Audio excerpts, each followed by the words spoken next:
ধুবুৰীত ছাত্ৰীক অশ্লীল ভিডিঅ' দেখুৱাই ৰঙাঘৰৰ আলহী শিক্ষক। শিক্ষকতাৰ দৰে পবিত্ৰ কৰ্তব্যত জড়িত থকা শিক্ষক আব্দুল খালেকে সানিলে কলিবা। ধুবুৰীৰ 989 নং ৰাষ্ট্ৰভাষা সিদ্ধি LP স্কুলত উত্তপ্ত পৰিস্থিতি। স্কুলখনৰ সহকাৰী শিক্ষক আব্দুল খালেকৰ বিৰুদ্ধে গুৰুতৰ অভিযোগ। আব্দুল খালেক নামৰ শিক্ষকগৰাকীয়ে প্ৰায়ে স্কুলত সৰু সৰু ছাত্ৰ-ছাত্ৰীক তেওঁৰ মোবাইলযোগে অশ্লীল ভিডিঅ' দেখুওৱাৰ অভিযোগ স্কুলখনৰ ছাত্ৰ-ছাত্ৰীৰ। অভিভাৱকে বিষয়টো জানিব পাৰি স্থানীয় সচেতন মহলত অভিযোগ দিয়ে আৰু তাৰ পাছতে আজি স্কুলখনলৈ প্ৰায় 3 শতাধিক ৰাইজ আহি স্কুলখনৰ উক্ত শিক্ষকগৰাকীক শীঘ্ৰেই গ্ৰেপ্তাৰ কৰি কঠোৰ শাস্তিৰ দাবীত পৰিস্থিতি উত্তাল কৰি তোলে। পিছত ধুবুৰী আৰক্ষী ঘটনাস্থলীত উপস্থিত হৈ শিক্ষক আব্দুল খালেকক আটক কৰি ধুবুৰী সদৰ থানালৈ লৈ যায়। আমি অলপ আগতে এটা মেছেজ পালো, মেছেজ পোৱাৰ পিছতে লগে লগে আমি আহিলো। অহাৰ পিছতে এই প্ৰিন্সিপালজনে ক'লে উত্তেজনা কৰাৰ কোনো কাৰণ নাই। কিয় কাৰণ নাই সেইটোৱে আমাৰ এটাই কথা, কাৰণটো থাকিবই। কাৰণ এটা সৰু বাচ্চা ক্লাছ 5ৰ ছোৱালী, সেই ছোৱালীজনক এটা আব্দুল খালেক টিচাৰ, এই টিচাৰজনে ছোৱালীটোক গাত হাত দিয়ে, এনেকুৱা বাজে বাজে পৰিস্থিতি ক্ৰিয়েট কৰে। তাৰপিছতে এই বাচ্চাটো ঘৰতে স্কুলত কেইদিনমান অহা নাই, কিন্তু এতিয়া এক্সাম আহি গৈছে, ফাইনেল এক্সাম। এই স্কুলত ফাইনেল এক্সামৰ টাইমতে বাচ্চাটো যেতিয়া আহিলে স্কুলে, অহাৰ পিছতে বাচ্চাটোক ভিডিঅ'তে বেয়া বেয়া ভিডিঅ' দেখাইছে। দেখুৱাৰ পিছতে বাচ্চাটো কয় যে তোমাৰ পঢ়াৰ কিবা অসুবিধা হ'লে তুমি আমাৰ ঘৰতে আহিব পাৰে আৰু তাৰ বিনিময়ে আৰু কেইজন ছোৱালীক লৈ আহা, 50 টকা কৰি দিম। এই 50 টকা মানে কি আপোনালোকে নিশ্চয় গম পায় ৰাইজ সকলে যে এই 50 টকাৰ বিনিময়ে ছোৱালীটোৰ লগত কেনেকুৱা পৰিচয় পায়। এইবাৰ ছোৱালী স্কুলৰ নাম কিবা হিন্দী স্কুল বুলি লেখা আছে ইয়াতে, ৰাষ্ট্ৰীয় হিন্দী স্কুল, ৰাষ্ট্ৰভাষা হিন্দী স্কুল। আমি অসমৰ মুখ্যমন্ত্ৰীৰ ওচৰতে যে এইটো মানে উচিত বিচাৰ দিব লাগে।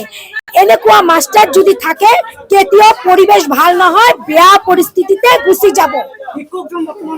আজি তেওঁ এটা গৰীব ঘৰৰ ছোৱালী বুলি কি তাৰ পিছতে মানুহ নাই, টকা নাথাকিব পাৰে, কিন্তু আমাৰ সমাজ আছে, এটা সমাজ বুলি কিবা বস্তু আছে। আমি এতিয়া বিচাৰো এই মাষ্টাৰজনে উচিত শিক্ষা দিব লাগে, আৰু যদি শিক্ষা দিব নাপাৰে প্ৰশাসন ৰাইজক হাতত এৰি দিয়ক। তাৰপিছত ৰাইজে কি কৰিব, ৰাইজে মতামত এইটো। মোৰ নাম ৰাকেশ ৰায়। আপুনি এইখন স্কুলৰ কি হয়? প্ৰধান শিক্ষক। এই ঘটনাটো আজি 4-5 দিনৰ পৰা চলি থকাৰ এটা অভিযোগ আহিছে। আপোনাক ছাত্ৰীজন জনাইছিল, তাৰপিছতো শিক্ষকজনৰ বিৰুদ্ধে আপুনি একশ্যন নলোৱাৰ এটা অভিযোগ আহিছে, কি কয়?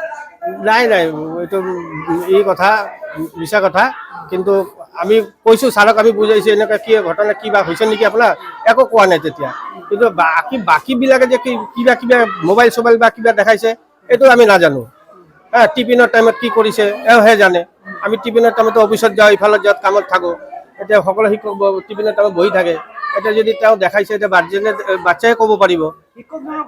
শিক্ষকজনৰ ঘৰ মেডেটাৰী, ইয়াতে ভাড়া থাকে। কি নাম আছে? আব্দুল খালেক। আচ্ছা, আপোনাক 5 দিন আগত যেতিয়া ছাত্ৰীগৰাকীয়ে জনাইছিল, আপুনি কি ধৰণৰ? আমি তেতিয়া গাড়ীৰ টিচাৰজনক আমি কৈছোঁ যে এনেকৈ কৰিছে। কয় না তো ছাৰ, আমি তেনেকুৱা কোৱা নাই, কৈছোঁ যে আমি টিউশ্যনৰ কাৰণে 50 টকা বিচাৰিছোঁ। তহঁতে গৰীব মানুহ, পইচা ইমান দিব নোৱাৰিবি, টিউশ্যনৰ কাৰণে 50 টকা দিবি, তহঁতে ঘৰত যাবি। আৰু বাচ্চাবিলাক তাৰ ঘৰত যায়ও আছিল। আজিৰ যিটো ঘটনা হৈছে যে শিক্ষক যিগৰাকীক নীলা ছবি দেখুৱাইছে মোবাইলত, মানে ব্লু ফিল্ম, নীলা ছবি দেখুৱাইছে আৰু মানে যৌন এটা উৎসত্ত এইটো সত্য। মইতো চোৱা নাই, দেখা নাই, মই কেনেকৈ এইটো ক'ব পাৰিম? মইতো দেখাই নাই। আপুনি দেখা নাই? নাই, মই দেখা নাই। জনাইছোঁ, আমি জনাইছোঁ। এদিন কৈ দিছিলোঁ ছাৰক যে এনে ঘটনা, অলপ কৈ দিবা গোটেই ছাৰ, আমাক ছাৰ DI ছাৰক কৈ দিছিলোঁ। না, আজি আকৌ এই ঘটনা উত্তেজনা হোৱাৰ পিছত আমি জনাইছোঁ বিভাগীয় কৰ্তৃপক্ষক, তেওঁলোকে একশ্যন ল'ব। আৰু মাষ্টাৰ এতিয়া মাষ্টাৰ থানাত আছে। আপোনালোকৰ ফালৰ পৰা স্কুলৰ কোনো এজাহাৰ দিয়া হ'ব নেকি? নাই, আমি এজাহাৰ দিয়া নাই, পাব্লিকে দিছে অলৰেডি, ভাল কৰি কিবা দিছে। আপোনালোকে কি বিচাৰে? আমি বিচাৰোঁ যে উচিত তদন্ত হ'ব লাগে, এইটোৱে বিচাৰোঁ। শিক্ষকজন মানে ষড়যন্ত্ৰ হ'ব পাৰে নেকি? হ'ব পাৰে, এইটো কেনেকৈ ক'ম এতিয়া আমি।